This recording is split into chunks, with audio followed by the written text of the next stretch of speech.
and allow my words to be the words of your heart if you are so inspired. And let's take a breath together.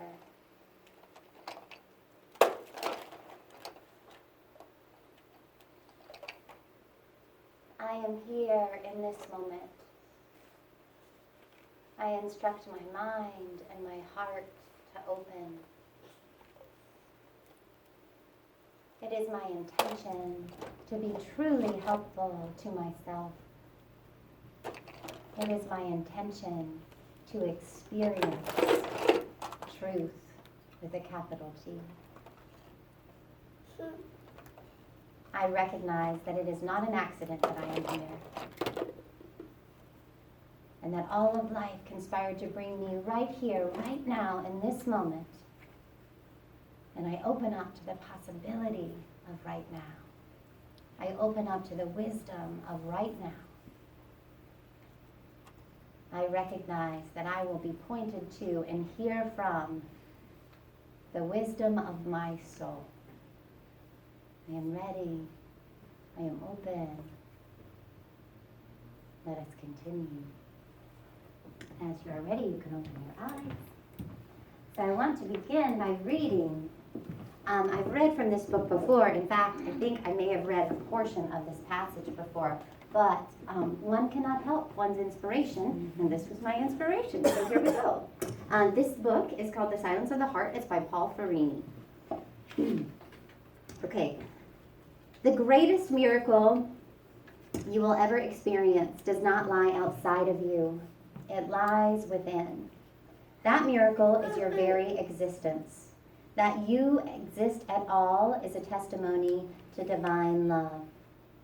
I'm going to pause for a moment. I need to tell you, and I don't think Paul will mind. I don't know him, but I feel like he would be okay with it. I've changed some of his words, but they're just, but it's okay. And I know that Paul will be okay with it, even though we haven't talked. Okay, good, all right. So, when you are in touch with divine love, everything that happens in your life is miraculous. All you see are extraordinary opportunities to love, learn, create, and be fully present in your life. When you are not in touch with divine love, everything that happens in your life seems not to be good enough.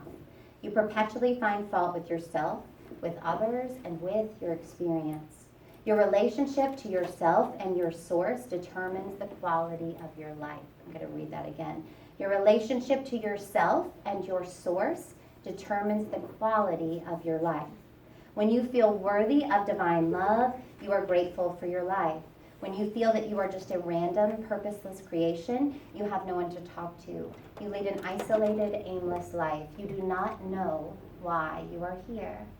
Purpose in life comes from the connection to your divine source. It comes from the self-affirmation. I matter. There is something here I am meant to do. Divine intelligence has a role for me. Miracle consciousness depends on our ability to feel or intuit the presence of God in our life. And the ability to intuit God's presence depends on our willingness to trust ourselves, to trust others, and to trust life as it unfolds. To learn to trust, you must experiment being neutral about what happens in your life. You don't have to see things in a positive light. Just stop seeing them in a negative light. Stop imposing your expectations on the events and circumstances of your life. Just let life unfold and see what happens.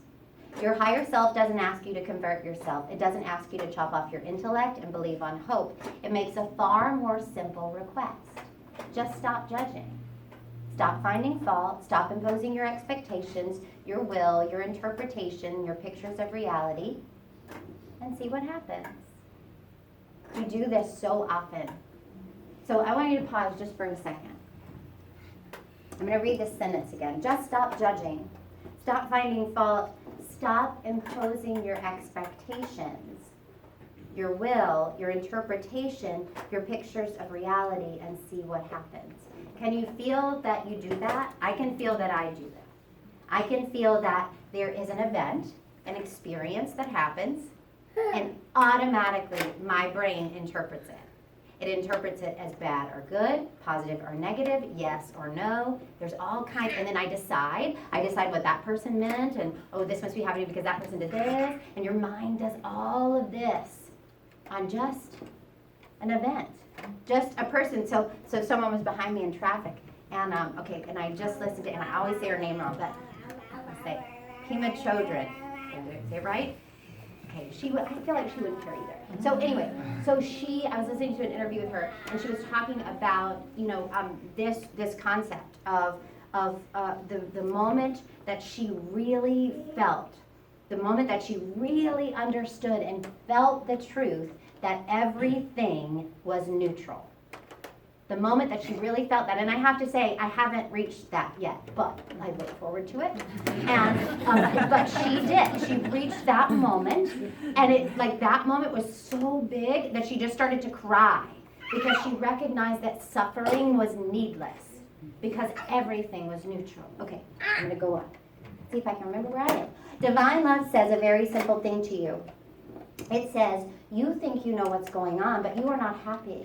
Your knowledge, your judgments, your interpretations are not bringing you peace or fulfillment. So set them aside for a few moments. Give life a chance.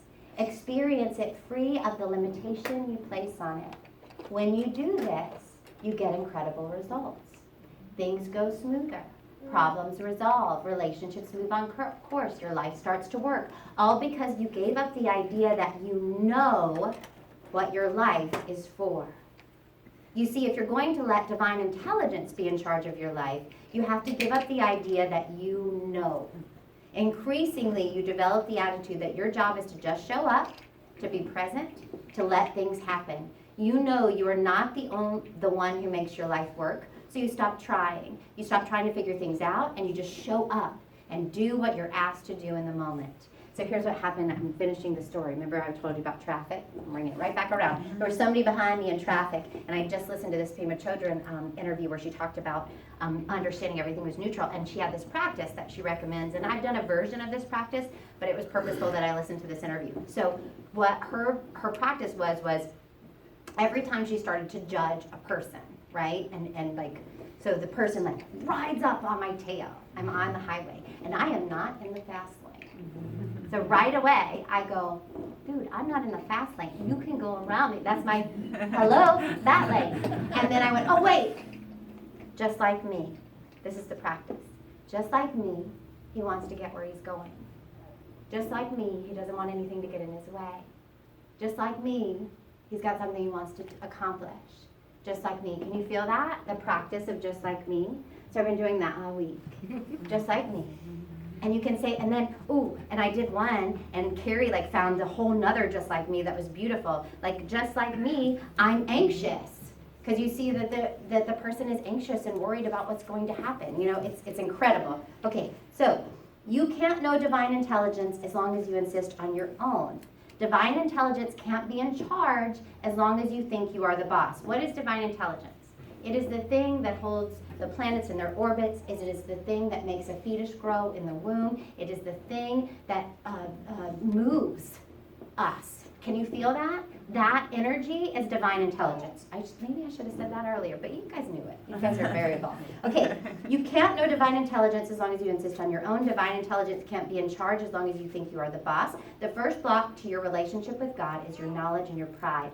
Surrender these and you will make room for divine intelligence in your life. Giving up your agenda is the same thing as opening to divine intelligence. Can you feel that? Giving up your agenda is the same thing as opening to divine intelligence. What is divine intelligence's agenda? It is healing, reconciliation, joyful self-expression, and intimate communion. Divine intelligence's agenda is to make miracles everywhere. Where your ego sees a problem or a limit, God's will is to birth a miracle. Your ego's tendency is to keep things as they are, no matter how bad they may be. God says, let go of the past and make room for something that honors you more deeply. You are afraid to do that because there's no guarantee that the new will be any better than the old. So you'd rather hold on to the old and invite the new in at the same time. Do you do that? I do it all the time. I'm like, come on in. My hands are full. My hands are full. I haven't let anything go yet. I love it. So, you'd rather hold on to the old and invite the new in at the same time. That is the inevitable catch-22. The new cannot come until the old is released. When you are attached to the past, you cannot move toward the future. And your experience of the present is one of deadlock. Letting go of the past is never easy, yet it is the only act that brings the presence of God into your life. When you let go of what used to be and accept what is, the universe instantly moves to support you. The deeper your let go, the more resources rush to your side. It is the nature of the ego to become attached to the past. It is the nature of the ego to project the past forward into the future, to meet the new with conceptual nets that would tame it and conform it and make it yesterday's experience. There is nothing new in this. It is simply the movement of fear which resists anything new. Can you feel that? That the ego wants continuity. The ego wants sameness because the ego's job is to keep us safe. It's just trying to keep us safe. But what's a miracle? A miracle is not continuous. It is a break in continuity. It is not what happened yesterday. Can you feel that? Okay, good. I probably got a little ahead of myself, so it's getting excited. It is important to see how that fear operates in your life. It is important to realize how you become attached to your previous experience and resist anything new that wants to come into your life. When you hold on to your experience or use it to interpret the present experience, you take control of your life and you push divine intelligence away. When you surrender your ideas about the way things should be, let go of the past and open to the future, you invite divine intelligence back into your life. Your ego will not do this without a struggle. Its job is to keep you safe, and it fears for your safety. It will push even God aside. You need to make a deal with your ego. I do this all the time. You need to do an experiment. You need to say to your ego, I know you are scared, but I'd like to let go just this one time and see what happens. When the ego sees that it won't be threatened by inviting God in, when it realizes that you can take risks and be safe too, it will stop fighting you so hard. Every time you let go and trust and have a positive experience, the ego will take note. That is what happens. Every time you do the experiment, you let go, you trust, the good happens, your ego goes, But, unfortunately, it will still argue that you should do it the way you did it last time. It will still argue for the past, for what is familiar, because it is basically uncomfortable with change. Its job is to create continuity, and change seems to threaten that. Can you feel that? But what is continuity but a projection of the old upon the new? If something is continuous, it is not miraculous. Miraculous events are not continuous with what happened before them. They represent a shift of energy, a movement out of past perception, past limitation. They are unpredictable, unexpected, and in many cases inscrutable. We call them miracles because God's hand is in them. But without our permission, they could not take place. Without our surrender of the past, miracles could not come into our lives. We prepare the ground for them. We create the space in which the miraculous occurs. So, the lesson is, right? We cannot invite in the new while still hanging on to the old. Yeah. So I said this to myself a bunch this week. And myself said, okay, can we take a break? It's Thursday. We've been doing this since Sunday. And I have to say, it is amazing the things that we hang on to, the things that I hang on to. And the recognition is that I want new in my, like I'll go, yeah, I'm open, right? I'm open to the next thing. No, I'm not, because I haven't let go fully of the current thing that's going on. And so in this moment, what I would like to do is have us, I invite you to close your eyes if you're inspired to. And let's just take a breath.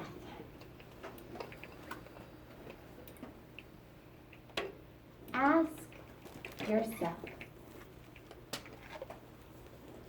what am I holding on to while expecting new?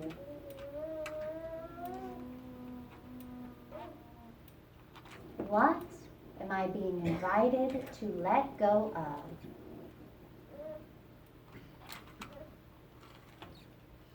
And as you feel it, just breathe into it. Just notice it. The recognition is that there's nothing for you to do. It's just about noticing. Noticing what you're holding on to. Noticing that you like it to be replaced. And recognizing that it hasn't because you've held on to the old. The chair has to be empty. Your hands have to be empty to welcome in the next part. And so in this moment, I invite you to say to yourself, I am willing to let this go. I know that I'm scared,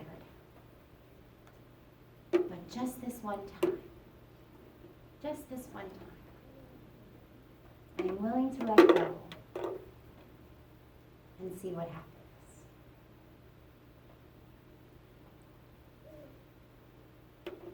Take one more breath. And as you're ready, you can open your eyes. I want to acknowledge, and apparently I'm doing things on the back end today, after they've happened. But what I want to acknowledge is that our community is in this room, and there is a community that is not in this room. And some of that community watches these videos. And I want us to recognize and affirm that they are a part of this moment, a part of this space.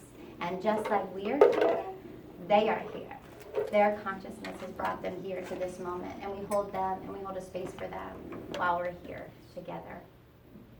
And I'll invite the music team out now. You can officially press stop. Everybody's waiting. I have two people waiting to press stop.